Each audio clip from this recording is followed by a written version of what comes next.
তাই আমার আল্লাহ নবী মুস্তাফার দরবারে যখন আপনার কোরআন নাযিল হয়, কোন কোরআন না কোন সূরা নাযিল হয়েছে, 114টা সূরা আছে, একটা সূরাতে ডবল বিসমিল্লাহ, একটা সূরাতে বিসমিল্লাহ নাই। ওই সূরাটা আমার আল্লাহ বড় জালালির সঙ্গে নাযিল করে দেয়। জোরে জোরে বলি সুবহানাল্লাহ। সূরা তাওবা। আমার আব্বা জান সোনার চাঁদ মধুমাখা মুসলমান ভাই, আলোচনা করতে গেলে অনেক সময়ের দরকার। আল্লাহ আল্লাহ, এই আপনার কোন সূরা মক্কাতে নাযিল হয়েছে, কোন সূরা আপনার মদিনা শরীফে নাযিল হয়েছে। বাবা কোরআন বড় না মুহাম্মদ বড়? এখন প্রমাণ হলো মুহাম্মদ বড়। একটু বলবেন না সুবহানাল্লাহ। নবী যখন মদিনায় চলে গেলেন, আপনার কোরআন আপনার মক্কাতে আসেনি, আমার নবীর সামনে আপনার মদিনাতেই কোরআন চলে গেল। নবী আবার মদিনা ছেড়ে যখন মক্কায় চলে আসলেন, কোরআন আবার কিন্তু আমার নবীর সামনে আপনার মক্কা শরীফে কোরআন চলে আসলো। কোন সূরা আপনার মদিনা শরীফে, কোন সূরা আপনার মক্কা শরীফে। আল্লাহ আল্লাহ সুবহানাল্লাহ। এই নবীর সম্পর্কে আলোচনা করতে গেলে শেষ করা যায় না। আল্লাহ পাক রব্বুল আলামিন নবী মুস্তাফার দরবারে আপনার সূরা ইখলাস নাযিল করে দিলেন। ও নবী মুহাম্মদ বলে দাও কুল হুয়াল্লাহু আহাদ। ও নবী বলে দাও তোমাদের প্রতিপালক যিনি রব সে হলো এক আল্লাহ। একটু বলবেন সুবহানাল্লাহ। আমাদের আল্লাহ এক। আমার আব্বা জান সেটাই বেদ প্রমাণ করেছে। একম ব্রহ্ম মানে তো মাননে ওয়ালার নাম মুসলমান। কথা বুঝতে পেরেছেন? মানে তো মাননে ওয়ালার নাম মুসলমান, নাফরমান করনে ওয়ালার নাম হলো কাফের। আমার আব্বা জান ওদিকে যাচ্ছি না। কোরআন মাননে ওয়ালার উপরে, কোরআন মুমিনের উপরে, আপনার বিশ্ব নবী তাজদারে মদিনার উপরে কোরআন নাযিল হয়েছে। এই কোরআন হলো রহমত ভরা কিতাব। জোরে জোরে বলি সুবহানাল্লাহ। এই কোরআনে সব কিছু আছে। এই কোরআনে সব কিছু আছে। এই কোরআনে নামাজ আছে, রোজা আছে, হজ আছে, যাকাত আছে, কাবা আছে, মক্কা আছে, মদিনা আছে, মহিলা আছে, পুরুষ আছে, জান্নাত আছে, সব কিছু কোরআনে আছে। কিন্তু কোরআন শরীফে একটা জিনিস নাই। এই কোরআনে একটা জিনিস নাই। কি নাই? ওই মাবুদের কসম, ওই রব্বে কাদিরের কসম, যার কবজাতে আব্দুল্লাহ চতুর্বেদী জানো ঈমান, কসম বিল্লাহ, কোরআন শরীফের ভিতরে কোনো জায়গায় মিথ্যা নাই। একটু বলবেন না সুবহানাল্লাহ। কোরআনে কি নাই? মিথ্যা নাই। তাই কোরআন পড়লে নেকি পাওয়া যায় গ্যারান্টি। নেকি পাওয়া যায় গ্যারান্টি। দুনিয়ার বুকে লক্ষ কোটি কিতাব আছে, বাংলা পড়বে, আপনার ইংরেজি পড়বে, গীতা পড়বে, মহাভারত পড়বে, আপনার চীন পড়বে, জাপানি পড়বে, যত রকমের কিতাব আছে পড়বে, কিন্তু নেকি পাবা না, নেকি পাবা না, নেকি পাবা না। আর কসম বিল্লাহ কোরআন পড়লে নেকি পাবে, নেকি পাবে, নেকি পাবে। একটু জোরে জোরে বলি না সুবহানাল্লাহ। সুবহানাল্লাহ। আরেকটা যুবক আলহামদুলিল্লাহ এখানে 730 টাকা দিয়ে গেছেন, নামও বলিনি। আল্লাহ মহিলার তরফ থেকে আমার মা ওখান থেকে আবার মন খুশি করে আবার কয়েকজন মা মিলিত ভাবে আপনার 730 টাকা দিয়েছে দান। আমার মা খালাদের করে দিও। আল্লাহ জীবনকে ধন্যবাদ। আমিন সুম্মা আমিন। আমার আব্বা জান একটুখানি সামান্য করে নিয়ে আসি। তাই কত সুন্দর করে বলছে, আদি মানব শতরূপা, এই হইতে মানব জাতি সৃষ্টি। হাদিসে পাওয়া যায় বাপ আদম মা হাওয়া, এই হইতে মানব ইনসান সৃষ্টি তৈরি। আমার আব্বা জান তাহলে প্রথম বাপ আদম, পরে মা হাওয়া। তো মহিলার থেকে স্বামীর দরজা একটু উপরে, আর স্বামীর থেকে মহিলার দরজা একটু নিচে। কিন্তু স্বামী স্ত্রীর পর্দা, স্ত্রী স্বামীর পর্দা, এ সম্পর্কে গেলে তো অনেকটা সময় লাগে, কিন্তু সামান্য করে একটুখানি নিয়ে আসি। আদি মানব শতরূপা, এই মানব জাতি হইতে, আদি মানব হইতে মানব জাতি সৃষ্টি, ইনসান তৈরি। তাই কত সুন্দর করে এক শায়রি সুন্দর করে লিখেছে, যত হিন্দু মুসলমান, যত হিন্দু মুসলমান, যত হিন্দু মুসলমান, যত হিন্দু মুসলমান, এক মায়েরই সন্তান, যত হিন্দু মুসলমান, যত হিন্দু মুসলমান। আদি মানব সবার পিতা, আদি মানব সবার পিতা, মা হাওয়া হয়, মা হাওয়া হয় সবার আম্মা জান, যত হিন্দু মুসলমান, যত হিন্দু মুসলমান। সুবহানাল্লাহ বলবেন না? সুবহানাল্লাহ। বলে চতুর্বেদী আপনার গলা ভালো লাগে না, জন্য সুবহানাল্লাহ হয় না। তো যাই হোক, আমাদের গলার সঙ্গে কি আছে কথা তো বোঝা যায়। আমার আব্বা জান কথাটা বোঝার দরকার আছে, কথাটা জানার দরকার আছে। জানতে পারলেই তো ওটাই আল্লাহর হাজার হাজার শুকর। আমার আব্বা জান, আমার এই ভারতবর্ষে কোনো চতুর্বেদী ছিল না, কোনো চতুর্বেদী ছিল না। আজ থেকে 35, 36, 37 বছর আগে আব্দুল্লাহ চতুর্বেদী নামে আমি এই আমার পশ্চিম বাংলাতে আসলাম চতুর্বেদী নামে। উর্দু চতুর্বেদী আগে ছিল, কিন্তু বাংলা চতুর্বেদী কেউ ছিল না। আমি আব্দুল্লাহ চতুর্বেদী, অনেক পুরানা। সুবহানাল্লাহ সুবহানাল্লাহ। মোবাইলের মধ্যেও দেখবেন অনেক আপনার ব্রাহ্মণ পণ্ডিত বলেছে আব্দুল্লাহ চতুর্বেদী পুরানা। বাবু দিকে যাচ্ছি না, বলার উদ্দেশ্য হলো এখন বর্তমান আমার এই পশ্চিম বাংলাতে হাজার হাজার চতুর্বেদী। চতুর্বেদী নাম বললে কিন্তু মনটা খুশি হয়। এক চতুর্বেদী ছিলাম, হাজার চতুর্বেদী হলো, কি ভাই মনটা খুশি হবে না? জি জি জি। এক সাদ্দাম ফাঁসি হলো, হাজার হাজার লক্ষ লক্ষ সাদ্দাম বাংলাদেশ ভারতে পয়দা নিল। জি জি। আপনাদের একবারও ভালো লাগে না? যাক আলহামদুলিল্লাহ। তো এক সাদ্দাম ফাঁসি হলো, আর আপনার হাজার হাজার সাদ্দাম আমার ভারত বাংলাদেশে জন্ম লাভ করেছে। হাজার হাজার আপনার সাদ্দাম হোসেন। বাপু দিকে যাচ্ছি না। তো আমি একা ছিলাম চতুর্বেদী, তখন ভয় লাগছিল, কিন্তু এখন হাজার হাজার চতুর্বেদী। চতুর্বেদী আবার তোর কিসের ভয়, একটু বলবেন না সুবহানাল্লাহ? আমার ডাইনে চতুর্বেদী, বাঁয়ে চতুর্বেদী, সামনে চতুর্বেদী, পিছনে চতুর্বেদী।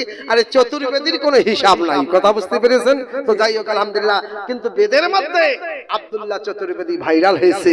আমার আব্বাজান বেদগুলো শুনে, তোরা বড় বড় পণ্ডিত ওখানে মানে খুব ভালোভাবে আপনার আওয়াজ দেয়। তো আমি একটুখানি আপনাদের সম্মুখে আনতে চাচ্ছিলাম ওই বেদটা।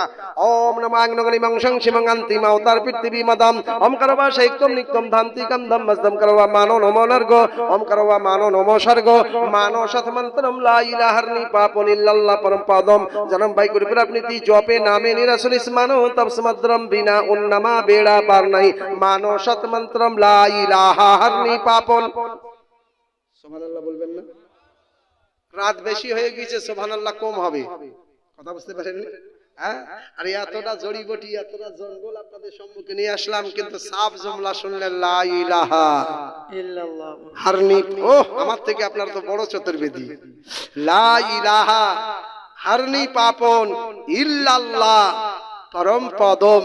তরজমা শুনলে আপনার বডিটা কেঁপে উঠবে, আপনার শরীরের পশমগুলো কেঁপে উঠবে। আল্লাহু আকবার। বেদের মধ্যে কত সুন্দর সংবাদ লিখেছে। তাই পণ্ডিত অমরনাথ পান্ডে বেদ পড়ে আর চোখ দিয়ে টপ টপ টপ টপ করে আপনার পানি পড়তেছে। পণ্ডিত অমরনাথ পান্ডে ঠান্ডার সময় আপনার মন্দিরের আপনার বাইরে বারান্দায় কান্না করে, আর গরমের সময় আপনার মন্দিরের ভিতরে কান্না করে। গরমের সময় ভিতরে আর ঠান্ডার সময় বাইরে। সোজানা উল্টো, ঠান্ডার সময় বাইরে আর গরমের সময় এটা ঠিক, এটা বিপরীত। কেন কেন? পণ্ডিত অমরনাথ পান্ডে ঠান্ডার সময় বাইরে কান্না করতেন মন্দিরের বারান্দায়। ও বাবা, পণ্ডিত অমরনাথ পান্ডে গরমের সময় মন্দিরের ভিতরে গিয়ে কান্না করতেন। শরীর দিয়ে ঝরঝর ঝরঝর করে আপনার ঘাম ঝরতেছিল। আর ঠান্ডার সময় মন্দিরের বারান্দায় বসে বসে কান্না করে। আপনার ঠান্ডাতে আপনার কাঁপকাঁপি কাঁপকাঁপি কাঁপতেছিল। কারণটা কি? আপনার মন্দির পার করে কিছুটা দূরে 2-4 কিলো আপনার মিটার পরে আপনার মসজিদ। মসজিদের বা রাস্তার বাম দিকে আপনার মন্দির, আর রাস্তার আপনার ডান সাইডে আপনার মসজিদ। কিন্তু মসজিদের আজান শুনতে পায় ফজরের সময়, নামাজি নামাজ পড়তে যায়, কিন্তু মন্দিরটা পার করে।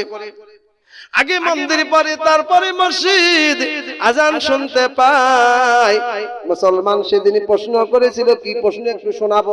কি ভাই শুনতে রাজি আছেন? জি বলো বলো। কিছু লোক বলছে বলো, কিছু লোক বলছে ছেড়ে দেবে, ছেড়ে দাও। না বলেন। মাশাআল্লাহ, আলহামদুলিল্লাহ, আল্লাহু আকবার, আল্লাহু আকবার, আল্লাহ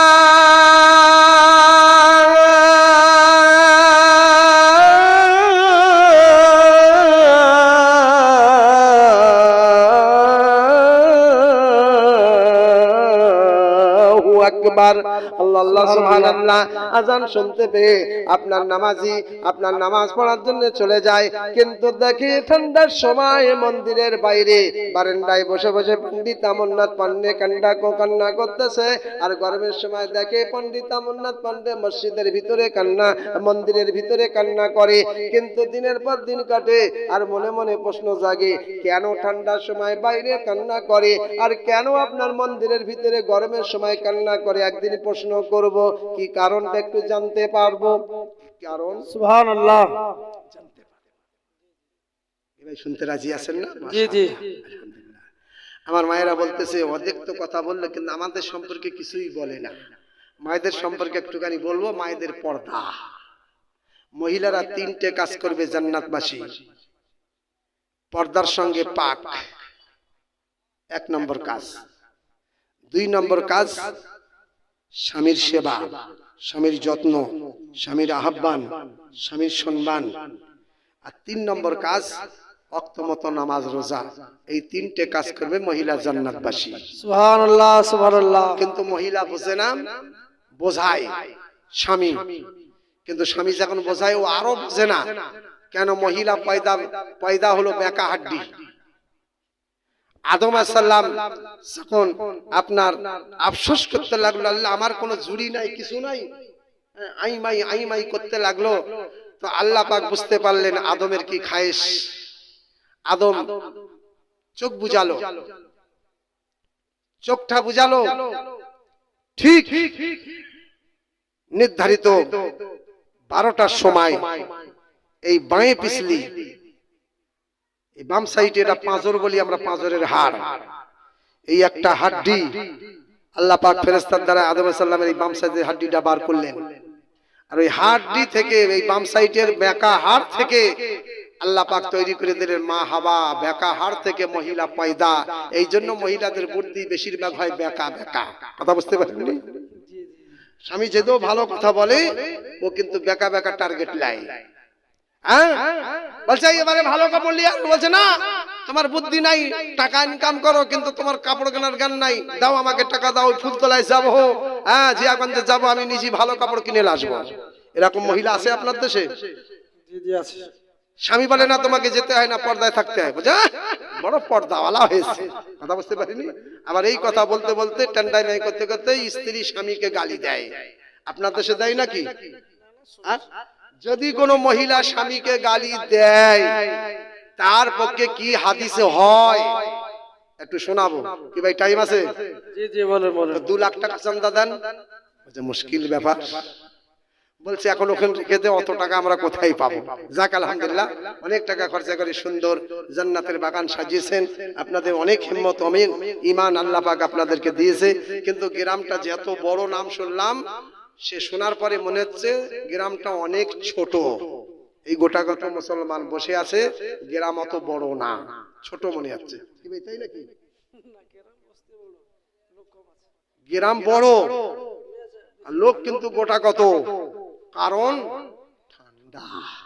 কথা বুঝতে পেরেছেন? আচ্ছা যাক আলহামদুলিল্লাহ, আপনারা যে কজন আছেন আপনাদেরকে দেখেই খুব সুন্দর লাগছে। একটুখানি আপনাদের সম্মুখে নিয়ে আসি। মহিলাদের 1 নম্বর কাজ হলো পর্দা। সেই পর্দা সম্পর্কে নবী কি বলেছে একটুখানি শোনো। আমার আম্মা জান যদি কোনো মহিলা স্বামীকে গালি দেয়, স্বামীর কলেজায় যদি ব্যথা দেয়, স্বামীর কলেজায় যদি আঘাত দিয়ে কথা বলে, ওই মহিলার কোনো ইবাদত আমার আল্লাহর দরবারে কবুল হবে না। আমার মা হুঁশিয়ার সাবধান, কোনোদিন আপনার স্বামীকে আঘাত দিয়ে ব্যথা দিয়ে কথা বলবেন না। আপনার স্বামীকে রাজি করার চেষ্টা করবেন। স্বামী যদি রাজি হয় আর স্ত্রী আর স্বামী একসঙ্গে মিলিতভাবে যদি কোনো কাজ করে, ওই স্বামী স্ত্রী একসঙ্গে ভালো কাজ করার কারণে ওই স্বামী স্ত্রী একসঙ্গে যাবে জান্নাতে। সুবহানাল্লাহ। একসঙ্গে যাবে জান্নাতে। কিন্তু এখন ওই রকম সময়, এখনকার বর্তমান যুগের মহিলা আর স্ত্রীর ঝগড়ার কথা বলা যাবে না। কথা বুঝতে পেরেছেন? ওই দিনে ওর ভাই এসেছিল, ভালো একটু শাক মাছ আনতে পারিনি, টাকা নাই হাতেতে। এইবারে রাতের বেলা ঘুমিয়েছে, বলছে না তুই থাকো দিতে আমি। ওর ভার জন্য একটু হাট করা হয়নি, তাই ও একদম সম্পর্ক বন্ধ। আপনার দেশে নাই? আচ্ছা কি? না না, গোবরাতে নাই। সব শোনার মানে। আমার আব্বা জান ওদিকে যাব না, সামান্য করে একটুখানি আপনাদের সম্মুখে নিয়ে আসি। আল্লাহ আল্লাহ কত সুন্দর করে আপনার বেদ প্রমাণ করে। ওম নমাং নমনিমং সংসিমং অন্তিমৌতার পৃথিবী মদম করবা শৈক্তম নিক্তম ধান্তি কামদম মস্তম করবা মানো নমনর্গ ওম করবা মানো নমস্বর্গ। আল্লাহ আল্লাহ বেদ প্রমাণ করে যে কাজটা নবী মানা করেছে, ওই কাজটা যদি তুমি না করো তো নরক থেকে বাঁচবা। আর যে কাজটার জন্য নবী হুকুম দিয়েছে, অর্ডার দিয়েছে, ওই কামটা যদি করো তুমি জান্নাত পাইবা। একটু বলবেন না? সুবহানাল্লাহ।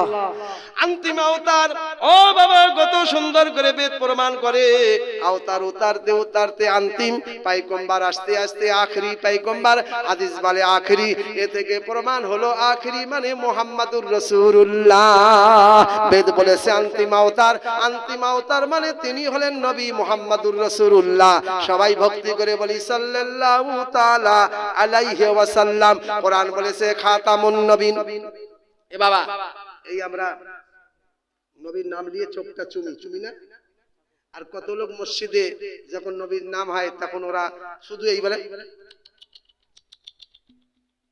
এটা জায়েজ নাই এ বাবা নবীর নাম আসলো আর আপনার ঠোঁট দুটো মিলিয়ে এই শব্দ করে না না এই শব্দ করা যাবে না এটা কোনো কিতাবে নাই নবীর নাম শুনে এটা কোনো হাদিসে নাই এই আপনার এটা হয় না এটা একটা নিম্ন জন্তুকে ডাক দেওয়া হয় কাকে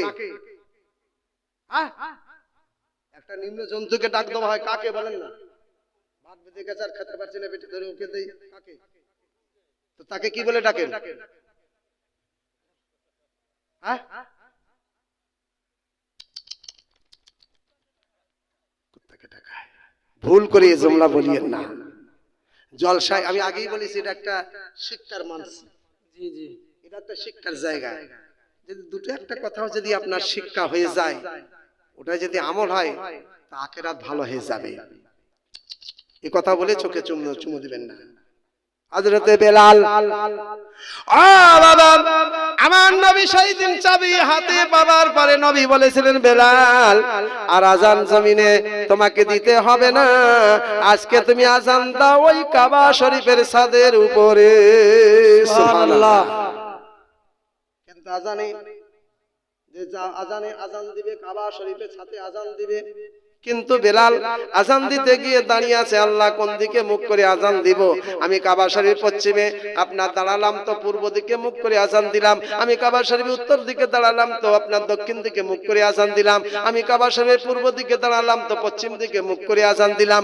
আমি কাবা শরীফের দক্ষিণ দিকে দাঁড়ালাম তো উত্তর দিকে মুখ করে আজান দিলাম আজকে আমি কাবের ছাদের উপরে কিন্তু আমার মুখটা কোন দিকে করব বেলাল দাঁড়িয়ে আছে আপনার আজান তাই না লেট হয়ে যাচ্ছে আমার নবী বলে বেলাল আজানে এত তাখির কেন এত লেট কেন বেলাল বলে হুজুর আমার নবী বুঝতে পারে বেলাল তুমি কাবার দিকে তাকিয়ে আজান দিয়েছো আজকে আমি কাবা মুহাম্মদকে আল্লাহ সৃষ্টি করেছে তৈরি করেছে যেদিকে কাবা অর্থাৎ মুহাম্মদ হলো কাবা তুমি মুহাম্মাদের দিকে তাকিয়ে আজানটা দিয়ে দাও আমার নবীর দিকে তাকাবার সঙ্গে সঙ্গে আমার নবীর আদর্শ আমার নবীর চেহারা দেখার সঙ্গে সঙ্গে বেলাল বলে আল্লাহ এই আজানের ভিতরে একবার না দুবার করে আজানে মুহাম্মাদের নামটা দিতে হবে কিন্তু ওই সময় আমি সালামের আপনার ওই সালাম পড়তে পারবো না আমি দরুদ পড়তে পারবো না কিন্তু আজান দেওয়ার আগে আমার নবীর দিকে তাকিয়ে বেলাল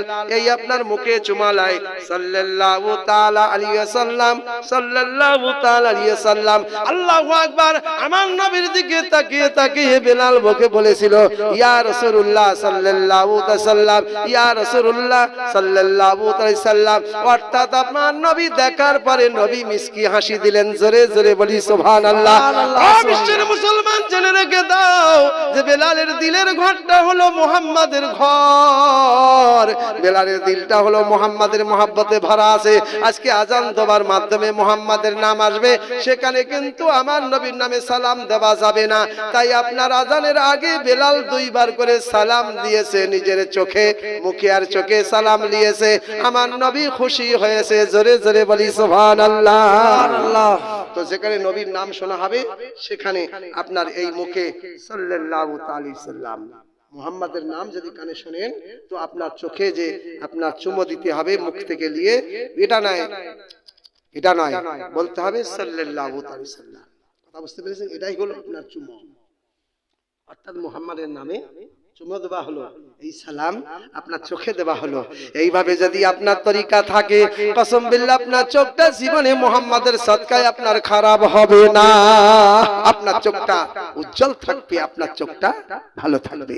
আমার বাজার ওদিকে যাচ্ছি না, একটুখানি আপনাদের সম্মুখে ওই বেদটার তরজমা নিয়ে আসবো, যে বেদটা বলতেছে অন্তিম অবতার,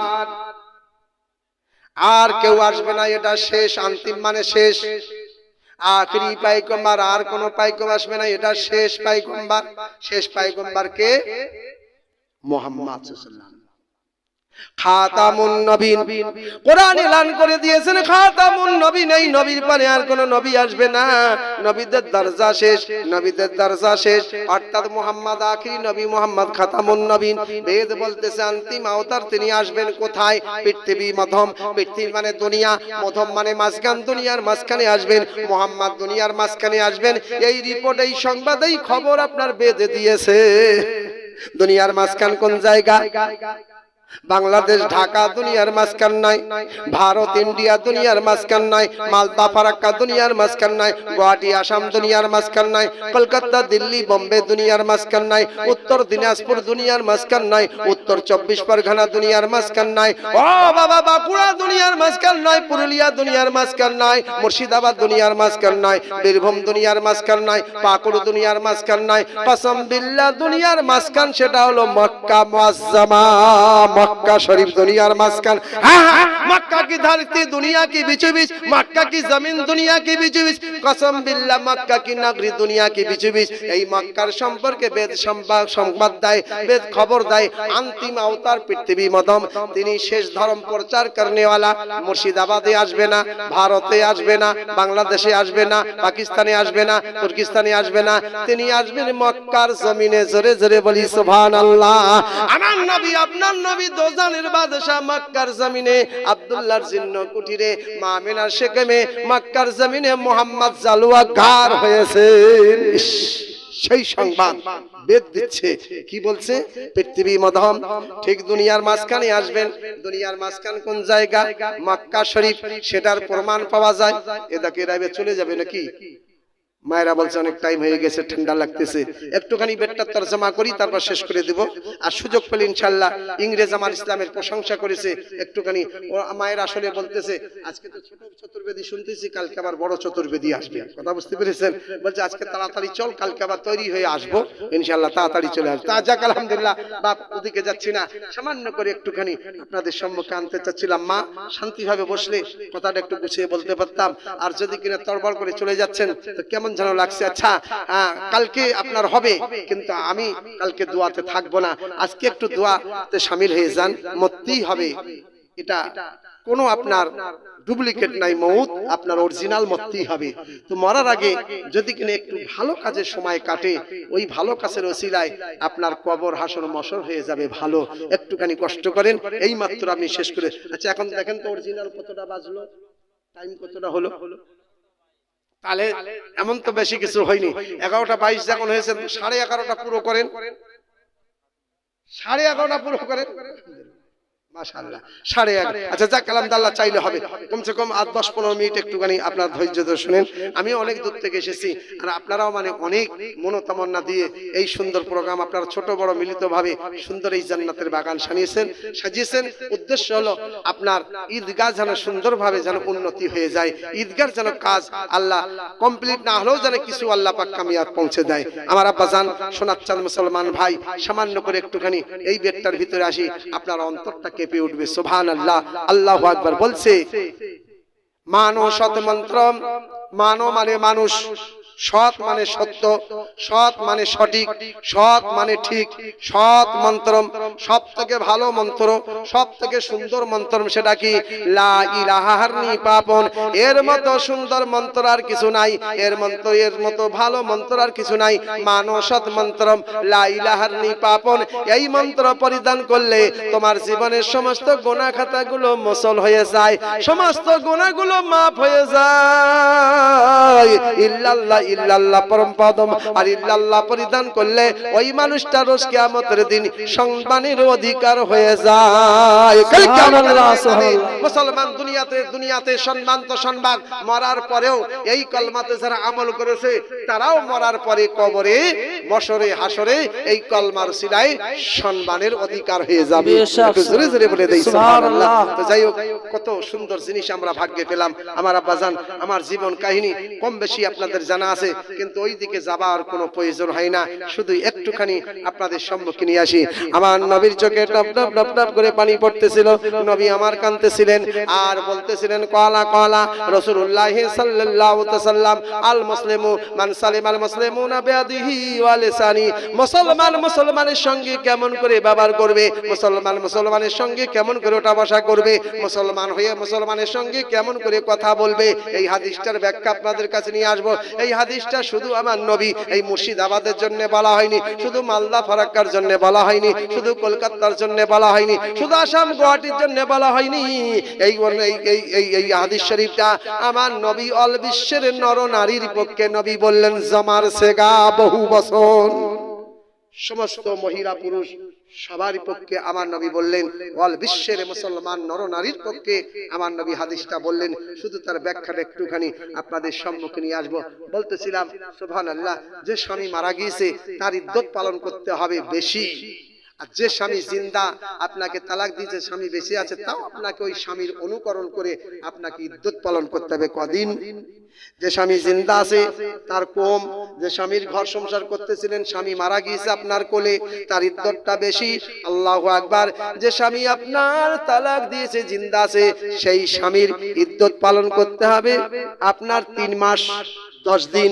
আর যে স্বামী মারা গিয়েছে তার ইদ্যত পালন করতে হবে আপনার 4 মাস 10 দিন। একটু বলবেন না সুবহানাল্লাহ। এই 4 মাস 10 দিন কি করতে হবে, 3 মাস 10 দিন কি করতে হবে একটু বলবো, শুনবেন নাকি? তো 10,000 টাকা চাঁদা দিয়ে দেন। বলছে আল্লাহ রে, টাকা তো কালকে দিব, আজকে কেমন কি করা যায়? সুবহানাল্লাহ। আলহামদুলিল্লাহ। আচ্ছা, কমসে কম 10টা নাম কমসে কম লেখা যাক, আমি 1টা করে 1000 টাকা দিব ঈদগার মহাব্বতে। মা মারা গিয়েছে, বাপ মারা গিয়েছে, বেঁচে আছে, তাদের নামে একটু দোয়া হবে। আমি আব্দুল্লাহ চতুর্বেদী শেষবারের মতো একটু 12টার দিকেই, 11:15টার দিকে দোয়া হবে। এটা আপনার নিশুত রাত 12টার কাঁটায় যখন পৌঁছায় নিশুত রাত, এই গভীর রাত্রে দোয়া নবী বলেছেন আল্লাহর দরবারে কবুল হয়ে যায়। একটু বলবেন না সুবহানাল্লাহ। সুবহানাল্লাহ। আমাকে কম বেশ 9টার সময় আমি আসলাম, আর কম বেশ আপনার হিসাবে দেখা যায় আপনার 3 ঘন্টা পার হয়ে যাচ্ছে। মাশাআল্লাহ, আলহামদুলিল্লাহ। আমার আব্বাজান, এই গভীর রাত্রে কোন রকম ভাবে আমরা যখন পৌঁছালাম, আজকে এই সময় আমরা সালাম কিয়াম দরুদ পড়ে যখন আপনার দোয়া মোনাজাত হবে, আজকে এই গভীর রাত্রে দোয়া আল্লাহর দরবারে কবুল হয়। 1000 টাকা কেউ এরকম দেবার মতো আসেন? বাপ আমার 1000 টাকা, 1000 টাকা বাকি। আজ নাই কাল, কাল নাই পরশু, 1 মাস পরে, 2 মাস পরে, 6 মাস পরে, 1 বছর পরে, 2 বছর পরে, তাও যদি না পারেন তো মরার পরে দিবেন। কেউ নাই 1000 টাকার দাতা? আচ্ছা, আজকে আমি আপনাদের সম্মুখে ভিজিটিং কার্ড আনতে পারিনি, তবে এই যখন কালেকশন হয় তো একটু খাতছাড়া হয়, ওয়াজ একটু খাতছাড়া। কি নাম ভাই? 1000 টাকা কি নাম? নারায়ে তাকবীর, আল্লাহু আকবার, নারায়ে রিসালাত, ইয়া রাসূলুল্লাহ। ভাই শাহাদুল 1000 টাকার নগদ দাতা জিন্দাবাদ, জিন্দাবাদ, জিন্দাবাদ। ভাই শাহাদুল 1000 টাকার নগদ দাতা জিন্দাবাদ, জিন্দাবাদ, জিন্দাবাদ। মাশাআল্লাহ। চাইলাম 1000, আমি চাইলাম, বাকি দিল নগদ। ভালো না খারাপ? বেশি ভালো। চাইলাম, বাকি দিল নগদ। সুবহানাল্লাহ। 1000 টাকা ভাই শাহিদুল দিস, আল্লাহ কবুল করো, আমিন সুম্মা আমিন। আমি বেটার তরজমা সম্পূর্ণ এখন করিনি। ওম করবা শাইকম নিকম ধান্তি কম দামস্তম করবা মানো নমো নার্গ, ওম করবা মানো নমো স্বর্গ, মানো শতমন্ত্রম লা ইলাহা নিপাপন ইল্লাল্লাহ পরম পদম। জনম ভাই কুরকুর আপনি তি জপে নামে নিরাশনিস, মানো তব সমুদ্রম বিনা উন্নামা বেড়া পারনে। ও বাবা, এই বেটার একটুখানি তরজমা শোনাবো, কিন্তু আজকে আপনাদেরকে এই হাজার হাজার মানুষ আপনারা আছেন মহিলা পুরুষ, কিন্তু আমি আপনাদের সম্মুখে বুকে আজকে আপনার ভিজিটিং কার্ড নাই, তবে নম্বরটা বলতেছি, কয়েকটা মোবাইল ইনশাআল্লাহ রেকর্ডিং হচ্ছে, কমসে কম নম্বরটা থাকবে। আমার এই দুইটি নম্বর যোগাযোগ করলে ইনশাআল্লাহ আমার প্রোগ্রাম জীবনে ফেল হয় না।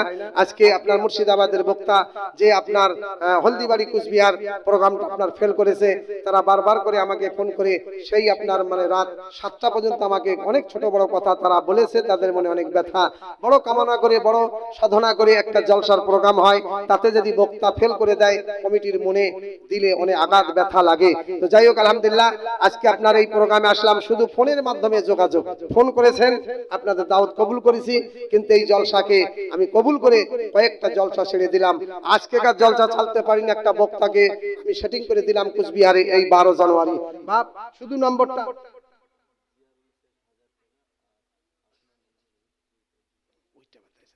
জিয়ারুল শেখ 1000 টাকা, মাশাআল্লাহ।